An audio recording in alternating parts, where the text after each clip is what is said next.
जन्म देने के लिए मां चाहिए या नहीं चाहिए? बोलो। नहीं, इधर बात कर लेते हैं, तुम तो मेरे पक्ष में हो।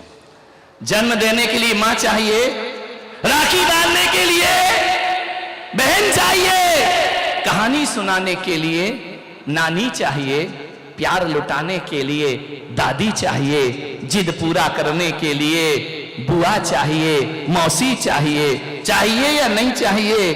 बोलिए। आपसे मेरा निवेदन है, और जिंदगी काटने के लिए पत्नी चाहिए। मैं पुलक सागर कहता हूं, जब हर चीज में मां चाहिए, नानी चाहिए, मौसी चाहिए, पत्नी चाहिए, तो आज मेरी बात मान लो, इन सब रिश्तों को जीवित रखने के लिए घर में एक बेटी चाहिए। यदि बेटी ना होगी तो कोई भी रिश्ते हमारे पास, एक बेटी चाहिए, तब हमारे जीवन में रिश्तों की पूर्णता हुआ करती है। एक बेटी जरूर हो। अजीब होती हैं ये बेटियां, बड़ी अजीब होती हैं। ससुराल से पीहर में आती हैं, आसमान पे कदम हो जाते हैं, ऐसा लगता है जैसे जन्नत में जा रही हो। मालूम है, पीहर का कौआ भी कांव कांव करे ना, तो इन महिलाओं को वो कोयल जैसा मीठा लगता है। ध्यान रखना, पीहर से संदेश आया है। बुढ़ापा कितना हो जाए, पीहर तो, पीहर जानते हो क्या होता है? किसे कहते पीहर? तुम बताओ, पीहर किसे कहते हैं? मायका है? तुम भी कुछ नहीं आता तुमको। पीहर मालूम है क्या होता है? मायका नहीं, माँ बाप का घर नहीं होता।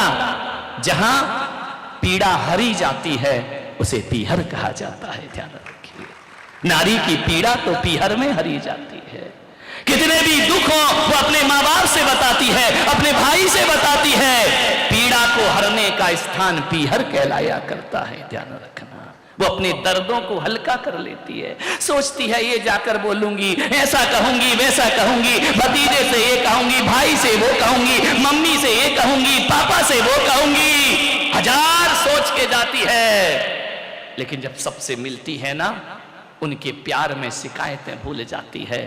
माँ के गले लगती है, पिता के गले लगती है, भाइयों के गले लगती है। सारी पीड़ाओं को कुछ क्षण के लिए वो बेटी भूल जाया करती है। ध्यान रखना, जितना सुकून बड़ी बड़ी तीर्थ यात्राओं से नहीं मिलता इस नारी को, उससे ज्यादा सुकून अपने पीहर जाने से नारी को प्राप्त हुआ करता है। बेटी होती है, बहुत प्यार करती है घरों से। मैं आपसे निवेदन करूंगा, बेटियों को इतना प्यार दो, इतना प्यार दो, जब तक शादी नहीं हुई ना, सारा प्यार लुटा देना उसको। क्या भरोसा ससुराल कैसी मिले। ध्यान रखना, जीवन के लाड़ से पालो बच्चियों को, नफरत मत करो। पूछा जाए क्या हुआ है, लड़की हुई है, ऐसा मुंह बनाते जैसे नीम का काढ़ा पी लिया हो। ध्यान रखना, सोचना है आपको। आज ये पाप हमारे देश में पनप रहा है। बेटियां कम हो रही हैं, बेटे ज्यादा हो रहे हैं। ध्यान रखना, कुंवारे घूमोगे तुम, ध्यान रखना, नहीं मिलेंगी छोरियां। तरसते रहोगे, यहां वहां घूमते रहोगे। मान्यवर, बेटियों की संख्या कम हो रही है और बेटों की संख्या। अभी एक जगह अग्रवाल समाज ने परिचय सम्मेलन कराया। 100 बेटियों पे, 100 बेटों पे 30 बेटियां। ध्यान रखिए, क्या होगा देश का? आपसे निवेदन है, अनाचार फैलेगा, गलत चीजें देश में आएंगी, समाज में। आपसे निवेदन है, बेटियों को मत कुचलो। आज एक पाप पनप रहा है, बड़े लोगों के घर, अमीरों के घर, गरीब के घर, झोपड़ियों में, महलों में, कुटीरों में, गांव में, गलियारों में, शहर में, चौबारों में एक ही पाप पनप रहा है। मासूम कली को पैदा होने से पहले रौंदा जा रहा है। आज गर्भपात हो रहा है सारी दुनिया में। पढ़े लिखे घरों में भी गर्भपात हो रहा है, महाजन कौम में भी यही हो रहा है। बेटी की हत्या की जा रही है, जांच की जाती है। ये बात अलग है कि भारत सरकार ने इस पर रोक लगा दी है, लेकिन सरकार के रोक लगाने से कुछ थोड़ी होता है। कानून तोड़ने वाले तो रास्ते निकाल दिया करते हैं। कानून तोड़ने वालों को ज्यादा देर नहीं लगा करती है। अपने आप लगा दो जीएसटी, बढ़ा दो टैक्स। यहां नियम बनता नहीं है, वहां टूटने के रास्ते खुल जाए। तोड़ लेते हैं रास्ते, क्या कहे, रास्ता तो आदमी निकाल ही लिया करता है। मान्यवर, यदि कानून से देश सुधर जाता ना तो फिर किसी संतों को प्रवचन करने की जरूरत नहीं होती। जहां कानून हारता है वहां संत की वाणी जीवन में परिवर्तन किया करती है। सोचना है आपको। आज मैं आपसे दिल्ली के ईदगाह कत्ल खाने की बात नहीं करूंगा, मैं हैदराबाद के अलकवीर कत्ल खाने की बात नहीं करूंगा, मैं मुंबई के देवनार कत्ल खाने की बात नहीं करूंगा। आज मैं उस बूचड़ खाने की बात करूंगा। कुछ लोग मेरे पास आए कि यहां हाईवे पर एक बूचड़ खाना है, उसे वहां से हटाया जाए रोड से। अच्छी बात है, हटाना चाहिए, मैं समर्थन करता हूं। लेकिन मैं आज जिस बूचड़ खाने की बात कर रहा हूं, मैं आज जिस कत्ल खाने की बात कर रहा हूं, मैं आज जिस स्लॉटर हाउस की बात कर रहा हूं, वो स्लॉटर हाउस घर घर में पनप रहा है और इज्जत पा रहा है। और वह स्लॉटर हाउस यदि कोई है तो गर्भपात का बूचड़ खाना घर घर में खुल रहा है। हर जगह गर्भपात हो रहे हैं, बच्ची नहीं चाहिए। ध्यान रखना मान्यवर, आपसे निवेदन है, गर्भपात महापाप है। भले ही रोक लगाई हो सरकार ने, फिर भी लुके छिपे ये धंधा बड़ी तेजी से चल रहा। मालूम है आपको, पानी छानकर पीने वाली समाज गर्भपात करा लेती है। जमीकंद नहीं खाते, आलू नहीं खाते, प्याज नहीं खाते हैं, अपनी ही औलाद जो कोख में है उसको मार दिया करते हैं। ध्यान रखना, ये कोई जाति विशेष की बात नहीं है, हर कौम में यह पाप है। ध्यान रखना, हर जगह यह पाप है। कॉलेज में लड़कियां अपनी भावनाओं पे कंट्रोल नहीं कर पाती हैं, जज्बातों पे कंट्रोल नहीं करती हैं, गर्भपात कराया करती हैं। ध्यान रखना मान्यवर, आपसे निवेदन, मैं उदयपुर में था, फतेह सागर झील, जब मेरा चतुर्मास था, बच्चे पड़े रहते थे मरे हुए। बेटियां अपना गर्भपात करा के बच्चे फेंक दिया करती थी। ध्यान रखना, कितना बड़ा अपराध है मानव भ्रूण की हत्या करना। मालूम है, अपनी ही औलाद की हत्या कर देना। मैं आपसे निवेदन करता हूं, यदि अनचाही औलाद गर्भ में आ जाए तो उसे मारो मत।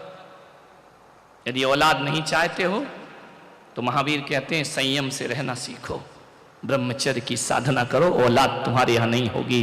आपसे निवेदन है, और यदि अनचाही औलाद आ गई है तो उसे मारिए मत, उसे जीने का हक प्रदान करिए। मेरे भाई ध्यान रखना, गर्भपात एक, पाप चार।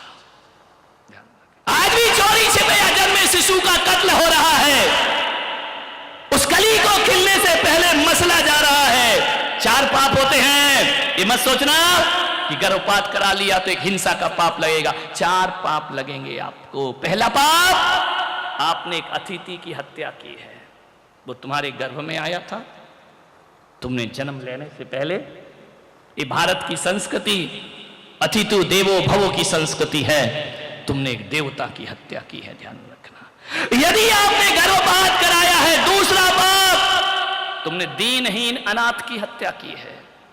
जन्म लेने के बाद मारते ना तो कानून में गुहार भी लगा सकता था, तुमने तो जन्म लेने से पहले ही उसकी हत्या कर दी। और तीसरा पाप, तुमने शरणागत की हत्या की है। हमारे यहां तो कहा जाता है, यदि दुश्मन का भाई भी शरण में आ जाए तो राम उसे अपना मित्र बना लिया करते हैं, उसके साथ विश्वासघात नहीं करते हैं। शरणागत के साथ तुमने विश्वासघात किया।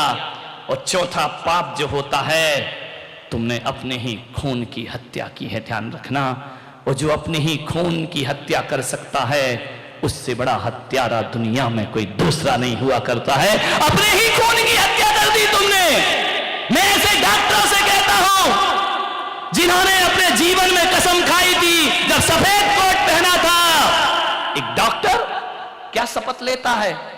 जीवन लेने की शपथ लेता है या जीवन दान की शपथ लिया करता है? एक डॉक्टर चंद पैसों के खातिर, चंद रुपयों के खातिर मानवता की हत्या कर दिया करता है। मैं आपसे निवेदन कर रहा हूं, जिन अस्पतालों में, जिन क्लिनिक में गर्भपात होता है, वो अस्पताल नहीं हुआ करते, वो क्लिनिक नहीं, वो स्लाटर हाउस हुआ करते हैं, वो कसाई घर हुआ करते हैं, वो कत्ल खाना हुआ करते हैं। गर्भपात, एक अजन्मे बच्चे को कैसे मारा जाता है, आपने कभी ख्याल किया है? 3 हत्यारे हैं, उसके ध्यान रखना। पहली हत्यारिन वो मां जो अपने ही बच्चे की हत्या करवाने क्लिनिक में जाती है। दूसरा हत्यारा वो डॉक्टर जो चंद पैसों के खातिर एक मानव भ्रूण की हत्या कर देता है, कत्ल कर देता है। और तीसरा हत्यारा होता है वो पति जो अपनी पत्नी को गर्भपात के लिए प्रेरित किया करता है। ये तीनों हत्यारे हैं। और मैं भारत के कानून से निवेदन करता हूं, जन्म लेने के बाद किसी बच्चे को मारो तो जो सजा मिलती है, इन तीनों को भी वही सजा मिलना चाहिए। एक मनुष्य की हत्या की है, एक मानवता की हत्या की है, एक भ्रूण की हत्या की है, एबॉर्शन कराया उसने। ये तीनों हत्यारे हैं। इन तीनों के हाथ एक इंसान के खून से रंगे हुए हैं। मैं आपसे निवेदन करता हूं, मेहंदी के रंग से ये खून के धब्बे छिपने वाले नहीं है, ध्यान रखना। एक बार ये खून के छींटे तुम्हारे पास आ गए तो भगवान महावीर कहते हैं कि जो महिला गर्भपात कराती है, आने वाले 7 जन्म में बांझ बन करके पैदा होती है, दूसरों के बच्चों को देख देख कर तरसती है, उसकी गोद कभी हरी नहीं हो सकती है, ध्यान रखना। जिसने गर्भपात कराया वो 9-7 जन्म तक बांझ होती है। और जो डॉक्टर और जो पिता बच्चे का गर्भपात कराते हैं, ऐसे डॉक्टर 7 जन्म नपुंसक की पर्याय में पैदा हुआ करते हैं। ये कर्म का खेल है, ये कर्म योग है। ये नपुंसक की पर्याय में जाकर के पैदा होते हैं। किसी बच्चे को बेरहमी से मार देना, उसकी हत्या कर देना, एक स्ट्रेचर पर लिटा दिया जाता है। मां के पेट से उसके बच्चे की हत्या हो रही है, धारदार औजार उसके पेट में जाते हैं, कैंचियां जाती हैं, चाकू जाते हैं, बच्चा तड़पता है, सिसकता है। वो कोई मांस का लोथड़ा नहीं है। लोग कहते हैं कि 3 महीने का मांस का लोथड़ा होता है, 3 महीने का गर्भ नहीं। भगवान महावीर सुपर साइंटिस्ट थे, उन्होंने कहा कि गर्भाधान के 7 दिन बाद उसके गर्भ में जीव का अवतरण हो जाया करता है। जीव नहीं होगा तो वो बढ़ेगा कैसे, ध्यान रखे।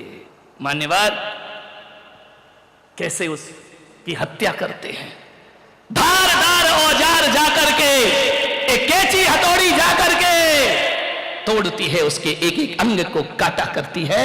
गाजर मूलियों की तरह बच्चा गर्भ में उछलता है, कूदता है, किसे आवाज लगाए, किसे चिल्लाए, तड़पता है। अरे जो ममता की देवी जिसे वह मां समझ के आया था, मां ही हत्यारिन हो जाए तो फिर दुनिया में कोई बचाने वाला नहीं है। पालनहार ही मारनहार हो गए, जिनकी शरण में वो आया था। कहा जाता है कि मां की गोद दुनिया का सबसे बड़ा सुरक्षा का स्थान होता है। लेकिन जब किसी बच्चे का गर्भपात कराते हो, मां की कोख उसके लिए प्रश्न चिन्ह बन जाया करती है। एक मां ने, मैंने तो सुना था ना कि मां का हृदय गुलाब की पंखड़ियों की तरह कोमल होता है, लेकिन गर्भपात कराने वाली मां का हृदय गुलाब की पंखड़ियों की तरह कोमल नहीं है, ग्रेनाइट की तरह एक चट्टान हृदय बन गया है, जो अपने ही बच्चों की हत्या कराती। कतरा कतरा करके एक नली से उस बच्चे के टुकड़े टुकड़े हो जाते हैं। वह चीखता है, आवाज बाहर नहीं आ पाती है। किससे कानून किसके पास जाए, किससे गुहार लगाए, किससे जीवन की भीख मांगे। अरे वो हत्यारिन मां, मैं तो कहता हूं इस हत्यारिन मां से तो वो नागिन अच्छी होती है। एक नागिन भी अपने बच्चे खाती है, एक कुतिया भी अपने बच्चे खाती है। लेकिन एक बात ध्यान रखना, जिसने गर्भपात कराया उनने तो इनसे भी बदतर अपनी जिंदगी बना ली। अरे कम से कम एक नागिन जन्म देने के बाद खाती है, तुम तो जन्म देने से पहले ही उसका जीवन नष्ट कर दिया, गर्भ में ही मार डाला उसको।